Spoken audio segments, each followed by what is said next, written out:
Merci d'être avec nous sur la première. Il est 18h37. Nous accueillons pour la suite de notre programme l'écrivain Nicole Chardon-Iche. Bonsoir Nicole. Bonsoir Bruno. Soyez la bienvenue et merci d'avoir accepté notre invitation, Nicole. Cet entretien est réalisé, je le rappelle, avec le concours de l'Association des écrivains de Nouvelle-Calédonie, dont vous êtes bien sûr membre. Alors, vous avez effectué, Nicole, toute votre carrière dans l'enseignement. Vous êtes certifiée en lettres classiques et docteur en sciences du langage. Tout au long de votre carrière, vous avez eu à cœur de donner le goût de la langue française à vos élèves, que ce soit au collège ou au lycée. Depuis votre arrivée en Nouvelle-Calédonie, la Nouvelle-Calédonie qui est devenue votre pays de cœur, eh bien vous écrivez régulièrement des nouvelles, des contes, de la poésie inspirée par le terroir. Vous êtes aussi l'auteur de nombreuses études littéraires, d'articles, de colloques. Vous dites à propos de l'écriture, et je vous cite, Nicole, « L'écriture est pour moi un besoin intarissable ». Est-ce que vous pouvez nous expliquer pourquoi ?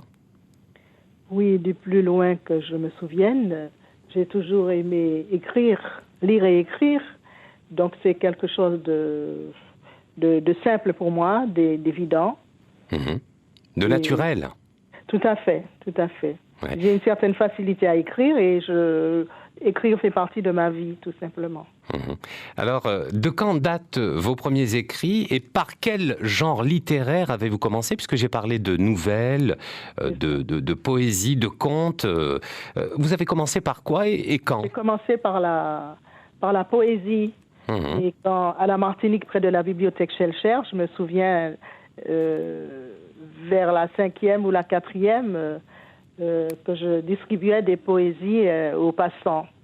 Voilà. Donc, ce n'était pas édité, mais j'avais envie de partager par ce biais. Ouais. Vous rêviez déjà d'un avenir d'écrivain ou d'écrivaine. Comment est-ce qu'on doit dire pour une femme ?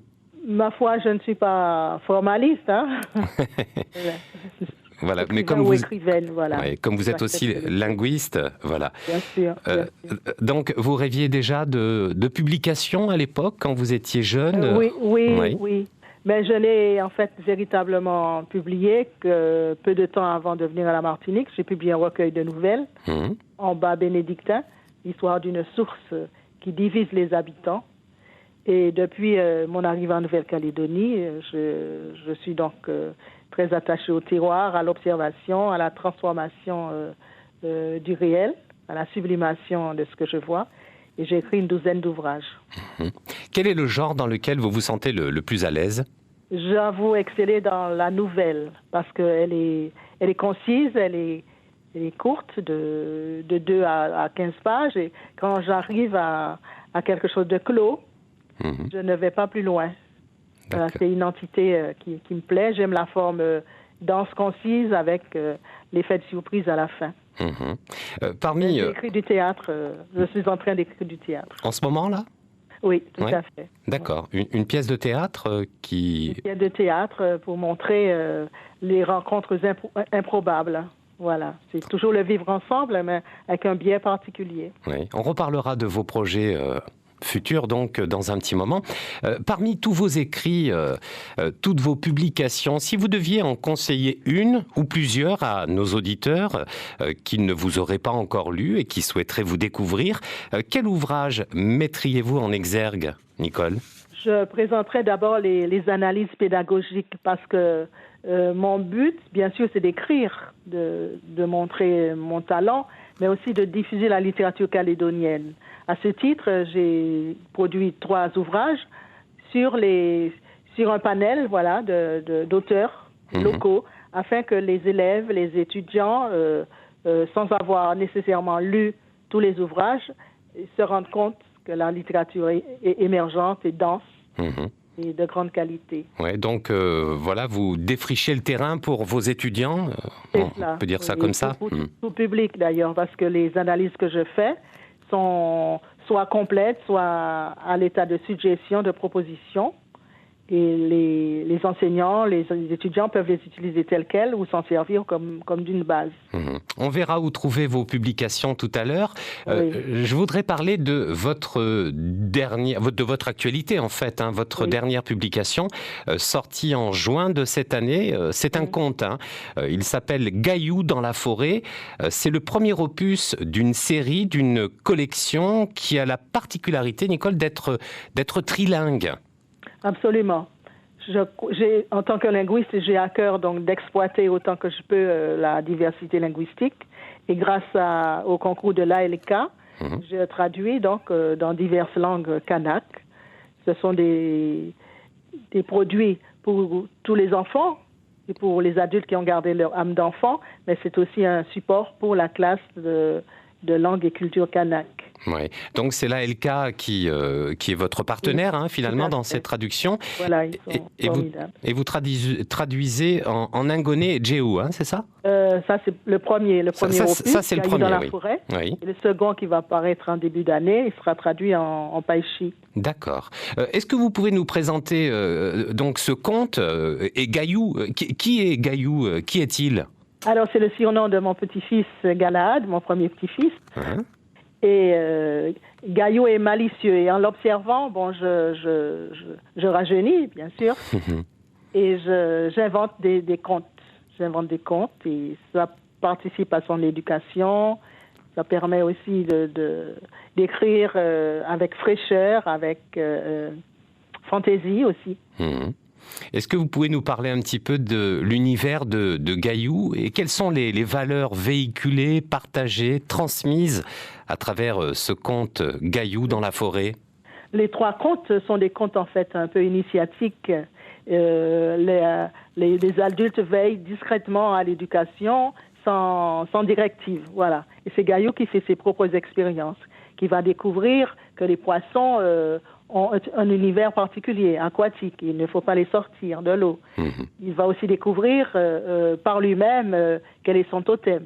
Dans la mythologie kanak, la plupart des totems sont des personnes âgées, décédées, mais ils ont aussi des totems animaux. Et Gailloux va découvrir, discrètement guidé par son père, ce totem animal. Ouais. Donc, on l'a dit, pour les traductions, c'est l'ALK. Pour tout ce qui concerne cette mythologie, je ne sais pas si on peut parler de mythologie kanak, mais où est-ce que vous allez chercher l'information? Auprès de qui vous vous renseignez, vous documentez? J'ai beaucoup lu, bien sûr, et je bavarde beaucoup avec mes voisins kanak qui ferment au Moaken. J'ai donc écrit un conte, ce n'est pas un conte, c'est un roman sur la présence bienfaisante et actuelle de la reine des Moaken qui va accéder aux vœux d'une petite canne, la transformer en petite fille. Bien sûr, il y a un interdit et voilà. Donc, ce sont des valeurs de partage, de solidarité que j'ai voulu mettre en avant en me fondant sur les mythes kanak. Et ce n'est pas que de la mythologie, c'est bien du vivant, ce sont des valeurs auxquelles les gens croient. Des valeurs actuelles? Oui, bien sûr, des valeurs de tout temps, des valeurs ancrées dans le passé, mais des valeurs actuelles. Oui. Allez-y. Non, allez-y, vous avez la parole. Je crois, j'ai beaucoup de respect et d'admiration pour les mythes d'une manière générale, parce qu'ils sont très romanesques, ils sont très porteurs au niveau de l'écriture. Et puis, quand on se déplace et qu'on découvre des choses nouvelles, des champs d'investigation nouveaux, c'est toujours miraculeux et je suis très admirative. Ouais, c'est aussi une source d'inspiration, on le voit bien à travers vous. L'illustration, on peut en dire un petit mot, c'est un illustrateur que nous avions reçu il y a 2-3 semaines de ça, c'est Papou qui a réalisé Bernard Billot. Bernard Billot, voilà.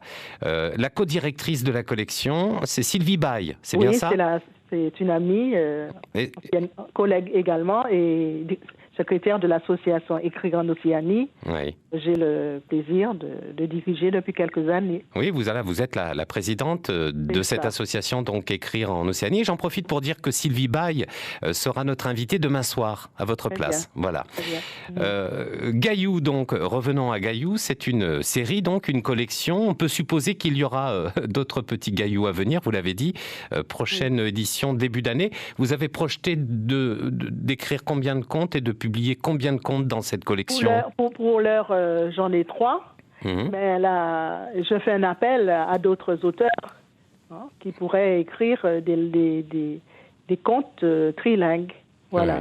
Je n'ai pas l'apanage, la primauté en tout.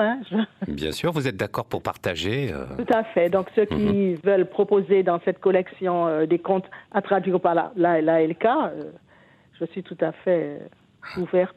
Ouais. Vous avez parlé du Paichi tout à l'heure. Les principales langues parlées en Calédonie, les langues kanak, vont donc être utilisées.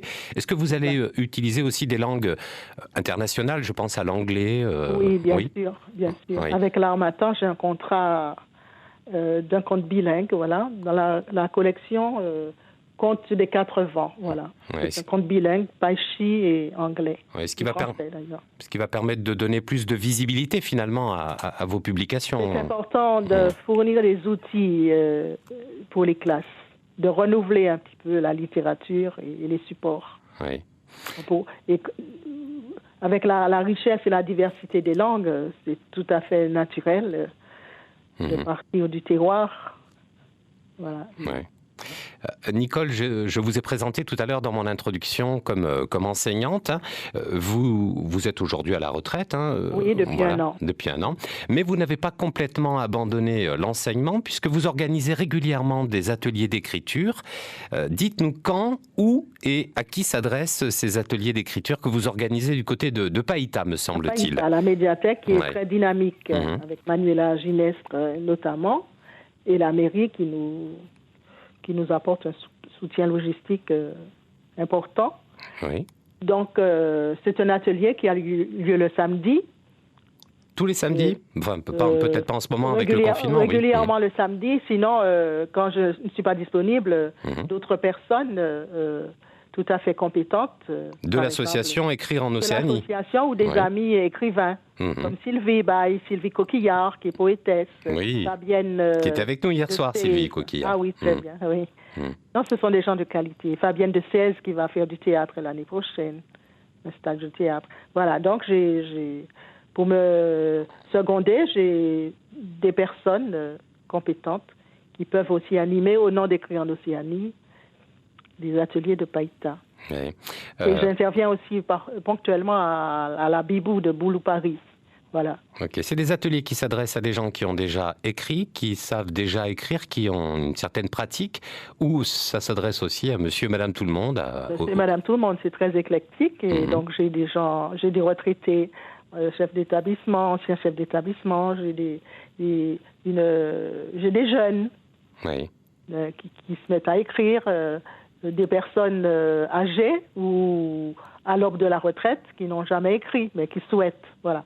En fait, tout le monde a de l'imagination, tout le monde a la capacité d'avoir des idées. Il faut simplement guider et montrer des techniques. Voilà.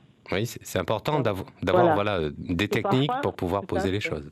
Et parfois, nous avons des pépites, nous découvrons des gens qui, pour la première fois, vont être acceptés en édition. Moi, je suis assez surpris. On n'imagine pas finalement le nombre d'écrivains, le nombre d'écrits, la production qu'il peut y avoir en Nouvelle-Calédonie. On s'imagine toujours que c'est un petit territoire, mais il y a une profusion il y a beaucoup d'écrivains et je l'ai découvert dans cette émission avec ce partenariat avec l'association des écrivains de Nouvelle-Calédonie. Nouvelle-Calédonie, oui, grâce au dynamisme d'ailleurs de Alexandre. Son président, Alexandre Ozada, il fait quelque chose de formidable, qui met en valeur les écrivains. Non, mais il y a une floraison incroyable de talents. Les gens ont beaucoup de spiritualité. Et puis, certes, en ce moment-là, les choses ne sont pas florissantes au niveau économique, au niveau de la santé, mais les gens cette magie sous les yeux, les paysages, la diversité cosmopolite. Et je crois que cela nourrit beaucoup. Cela nourrit beaucoup l'intériorité et cela permet donc de réaliser un jour son souhait d'écrire. Je crois que c'est un pays qui est très riche spirituellement. Oui, vous avez raison. Mais c'est bien de le dire parce qu'on ne le dit pas assez souvent. Oui, mais c'est pardon, si je puis me permettre, il y a un petit lectorat, c'est vrai, mais il y a beaucoup de gens qui écrivent, il y a une richesse culturelle remarquable pour un petit pays. Ouais. Et d'ailleurs, j'en profite pour envoyer nos auditrices, auditeurs sur le site de l'Association des écrivains de Nouvelle-Calédonie pour y retrouver les biographies, les bibliographies des écrivains calédoniens. Et vous serez surpris par le nombre d'écrivains et d'écrivaines. Absolument. Puis-je ajouter quelque chose? Bien sûr, vous avez la parole. L'Association Écrivains d'Océanie, sur le site... nous avons la possibilité de publier des textes soumis bien sûr à notre comité, mais les gens ont la possibilité pour une somme modique annuelle de faire paraître leurs textes. Voilà, donc à leur tour, ils peuvent devenir écrivains en ligne et ça permet de lancer, d'être encouragés. Bien sûr, d'être lancé, encouragé. Si on a fréquenté vos ateliers juste avant, voilà, la boucle, mais même indépendamment de la fréquentation de l'atelier. Mais pour avoir les clés, quoi. C'est cela, bien sûr. Est-ce que vous avez... revenons un petit peu, il nous reste 3 minutes pour terminer cet entretien. J'ai une question à vous poser et une demande à faire. Est-ce que vous voulez partager un de vos textes? Je ne sais pas si vous l'aviez prévu, si c'est possible ou pas. Je l'avais mis près de mon bureau, donc il faut que je dépose la ligne et que je sorte. D'accord, il faut que vous partiez, donc c'est peut-être un peu compliqué. C'est cela, oui. Je voulais vous demander, puisqu'on parlait de cette période un petit peu compliquée que nous traversons, est-ce qu'elle a été propice pour vous à l'écriture, cette période de confinement qu'on vient de vivre? Pas particulièrement au niveau de la production écrite, parce que juste avant, je travaillais à ma pièce de théâtre. Ouais. Et puis la famille s'étant agrandie, j'ai un 3e petit-fils, j'étais très occupée et à observer le monde et à m'émerveiller devant les petits-enfants avec qui je joue beaucoup, et puis aussi à m'épanouir dans le jardin. Je suis une adepte de la décroissance et en rangeant, en parcourant la propriété, je vois que c'est un grand épanouissement que de réutiliser les choses, de détourner les objets. Ouais. Voilà, donc j'ai surtout consacré le confinement à cela. Ouais. Comment s'appelle cette technique? J'ai pas. C'est pas une technique, c'est un état de fait, c'est la décroissance, c'est-à-dire que l'on ne va plus consommer absolument, on va réutiliser des boîtes d'œufs pour planter des graines. Vous voyez un peu ce que je veux dire? Oui, je vois. Réutiliser les objets. De la décroissance et de l'utilisation, comme la permaculture, par exemple, l'utilisation de la nature et de ce qui nous entoure pour faire mieux. Oui. On peut faire la même chose en cuisine. Bien sûr. Être en adéquation avec son environnement, finalement. Son environnement, tout à fait. Oui. Voilà. Est-ce que vous avez d'autres projets dans les tiroirs dont vous souhaiteriez parler? Donc, en ce moment, vous l'avez dit, vous travaillez sur une pièce de théâtre. Une pièce de théâtre qu'on pourra voir, que vous avez l'intention... Je l'espère. Je l'espère. Et qui aura... Elle va peut-être s'appeler Le Portillon de l'Espoir. Le Portillon de l'Espoir. Voilà, c'est une histoire de mélomane, de SDF, voilà, de rencontres improbables. Voilà, des histoires de vie et des gens qui se rencontrent et qui, normalement, ne sont pas du même milieu. Oui. Merci beaucoup. Et puis, voilà, oui. Le temps est écoulé. Et le temps est écoulé. Est-ce que vous souhaitez dire un petit mot, quelque chose que vous avez sur le cœur, que vous voulez partager avec nos auditrices, auditeurs, quelque chose que je ne vous ai pas demandé et qui vous paraît important de dire? Je voudrais dire aux gens que l'écriture est certes un don, c'est aussi un travail, et si l'envie vous taraude d'écrire, écrivez, ce sera intéressant. Soumettez vos écrits à des personnes de confiance ou allez voir un atelier d'écriture et vous serez satisfait. Il y a plein de gratitude, plein de gratification plutôt à écrire. Oui. Merci beaucoup Nicole d'être venue passer quelques minutes avec nous ce soir, d'avoir partagé cet univers donc littéraire qui est le vôtre depuis toute petite. Oui. Je vous souhaite bonne continuation, bonne chance donc pour le volume 2, hein, le deuxième tome de Gailloux dans la forêt qui sortira en début d'année prochaine. Je rappelle que Gailloux dans la forêt est disponible hein, ici sur le territoire. D'ailleurs, où peut-on trouver vos ouvrages, vos publications ? Avec notre partenaire principal, Calédo Livre. Calédo Livre, mais comme nous sommes aussi affiliés à Bookin, Oui. Bookin va donc diffuser dans les autres lieux de vente. D'accord, Voilà. d'accord. Donc, Le second volume, ça va s'appeler Gailloux et les Guppies de la Fontaine. Gailloux et les Guppies de la Fontaine. De la Fontaine. Ok, Ouais. très joli. Merci de m'avoir reçu. C'était un plaisir, Nicole, de passer ce moment avec vous. Je vous dis donc à bientôt et puis n'hésitez pas à faire appel à nous si vous avez besoin voilà, de communiquer. Belle soirée à vous et à bientôt, Nicole. Au revoir. Au revoir. Je vous rappelle, hein, mesdames et messieurs, que si vous le souhaitez, vous pouvez vous rendre hein, donc sur le site de l'Association des écrivains de Nouvelle-Calédonie ou sur le site de l'association Écrire en Nouvelle-Calédonie. Les biographies, les bibliographies des écrivains sont disponibles.